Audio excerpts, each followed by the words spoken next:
Britain is warning Iran of what's described as serious consequences if the country does not release a British flag tanker that it seized in the Persian Gulf Friday. Iran claims that the tanker collided with an Iranian fishing boat in the Strait of Hormuz. The country's foreign minister says the tanker must go through a legal process for violating maritime regulations before it's released back into British custody. David Martin is in Kabul, Afghanistan, with the top U.S. military commander for the Middle East to discuss the latest on the escalating crisis. We were traveling with General Frank McKenzie in Afghanistan when those two British tankers were seized. He told CBS News exactly what happened. The first ship was flying a British flag as it passed through the Strait of Hormuz at the mouth of the Persian Gulf. She was fired upon, subsequently boarded, taken under Iranian custody, and is now deep in Iranian territorial waters. The second British tanker was flying a Liberian flag. The Iranians boarded her. We believe they searched for British persons, found none, and then eventually allowed her to continue her voyage. 3 hours later, an American flag cargo ship, the Maersk Chicago, went through the strait with what McKenzie called iron overhead, meaning F-18 jet fighters flying air cover. The Iranians left it alone. The U.S. now has destroyers stationed at either end of the strait. Do those destroyers have orders to intervene if they see another ship hijacking? They would only do so in the case of a U.S. flagged vessel coming under attack. President Trump has made it clear he does not want a war with Iran, and General McKenzie told CBS News the U.S. military is determined not to overreact. David Martin in Kabul, Afghanistan. For more on the escalating tensions, I want to bring in Trita Parsi, who joins us from Reston, Virginia. He's the executive vice president of the Quincy Institute and author of Losing an Enemy, Obama, Iran, and the Triumph of Diplomacy. So, Trita, as of Saturday morning, Britain, Germany, and France had all issued warnings to Iran requesting the release of the British tanker. How has Iran responded to these requests? Well, the first response is that the Iranians took the ship as a result of the British taking one Iranian ship 2 weeks ago. The Iranians warned that they would retaliate if that ship wasn't released. The Brits said that it would have to go through a legal process, and not surprisingly now the Iranians are saying that the release of the British ship will have to go through a legal process.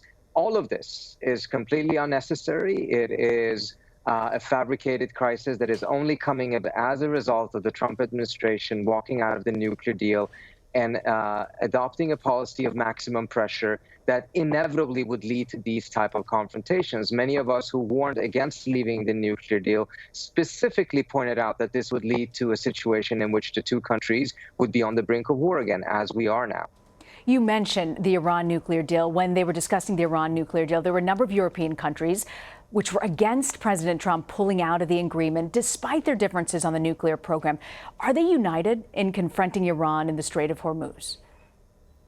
I don't think they are united in any way, shape, or form right now. I think there's a lot of divisions. I think there's a lot of frustration in Europe that the Brits agreed to go along with the request of the Trump administration of seizing the Iranian ship, which is what has led to this situation right now. At the same time, EU solidarity is strong, so publicly they will be standing by Britain in all of this. But more importantly, I think they will be working behind the scenes to try to diffuse the situation and make sure that Europe doesn't become collateral damage in this effort by John Bolton and Mike Pompeo to drive this towards a military confrontation. Well, some are working behind the scenes to diffuse this. The Pentagon announced on Friday it's going to be sending additional troops, military personnel to Saudi Arabia for the first time since 2003. And they're saying this is an effort to provide an additional deterrent in the region. Do you expect Iran to continue with this behavior? And what are the chances of war in this region? Well, the Iranians are reacting to what the U.S. is doing. None of this would have happened if the Trump administration hadn't walked out of the deal. Prior to walking out of the deal, these type of things were not happening. So if we don't want this to happen, the path is actually very simple. The United States needs to go back to the nuclear deal, abide by a UN Security Council, and stop harassing countries that are trying to adhere to this agreement by, for instance, living up to their obligations and trading with Iran. So as long as the United States doesn't conduct this, as the British diplomat, top diplomat in Washington called it, diplomatic vandalism, none of this would be happening. So the path to resolving this is actually quite straightforward and simple, but it requires a change in Washington first and foremost. Earlier this week, the president announced that the U.S. shot down an Iranian drone. Iranian officials denied it. Who's telling the truth, Trita?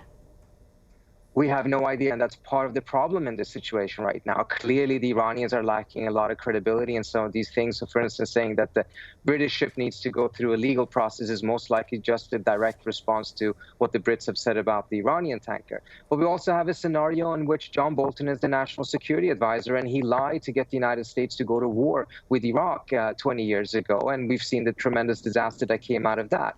So the U.S. side also lacks credibility, and that's what's making this so difficult to be able to make a judgment of what actually is taking place in every single one of these incidents. What is absolutely clear, though, and I know I'm repeating myself here, but it's important to note it, is that none of this would have been happening if the United States had chosen to just remain in the nuclear deal and abide by the UN Security Council resolution in which it is enshrined. Now, instead, we're in a situation in which the U.S. is sending troops to the authoritarian state of Saudi Arabia, which the U.S. does not have a defense agreement with, in order to protect it. I mean, this is a slippery slope, not just towards a war, but to a completely disastrous confrontation in which the U.S. national interest is nowhere to be seen in any of the calculations. So what are the options on the table right now to ease these tensions? Where do you see the situation going?